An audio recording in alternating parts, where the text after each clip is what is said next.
క్రీస్తునందు ప్రియులైన సహోదరి సహోదరులకు ప్రియమైన యేసుక్రీస్తు వారి దివ్యనామంలో శుభాలు. నూతన జీవిత అనుదిన దైవ ధ్యానంలో దేవుడు నియంత్రణలో ఉన్నాడు. దేవుడు తన జ్ఞానముతో ఈ లోక బాధలను మన మంచి కోసం అనుమతిస్తాడు మరియు ఉపయోగిస్తాడు.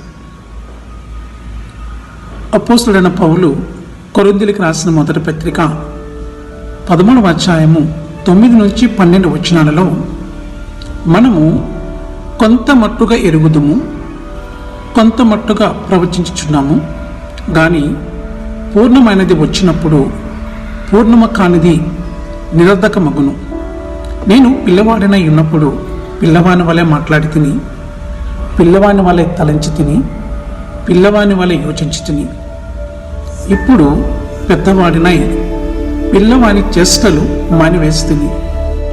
ఇప్పుడు అద్దంలో చూచినట్టు సూచనగా చూచుచున్నాను, అప్పుడు ముఖాముఖిగా చూతును. ఇప్పుడు కొంత మట్టుగా ఎరిగి ఉన్నాను, అప్పుడు నేను పూర్తిగా ఎరుగుబడిన ప్రకారము పూర్తిగా ఎరుగుదును. దేవుడు మంచివాడు మరియు ఆయన ప్రతిదీ నియంత్రణలో ఉంటాడు.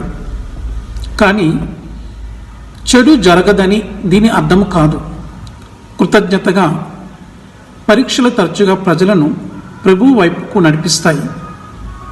ఇప్పటికే ఆయన అనుచరులుగా ఉన్న మన కోసం దేవుడు మన విశ్వాసాన్ని పరిణితి చెందించడానికి మరియు తన స్వరూపానికి మనలను మార్చుకోవడానికి కష్టమైన పరిస్థితులను ఉపయోగిస్తాడు. దేవుడు తన సర్వజ్ఞుడు మరియు జ్ఞానముతో మన జీవితాన్ని తాకడానికి పరీక్షలను అనుమతిస్తాడు. తద్వారా మనము అనుభవం నుండి ఎదుగుతాము.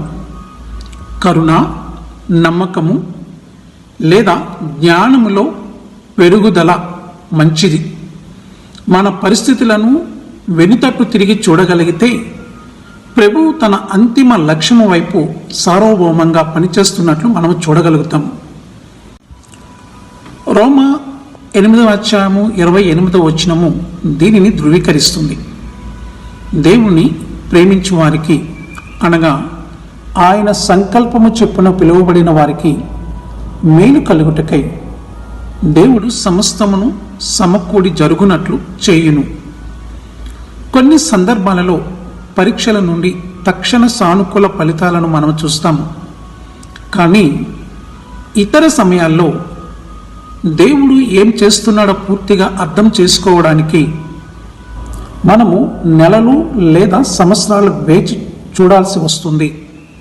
ఇంకో మాటలో పరలోకం వెళ్ళే వరకు వేచి ఉండాలి.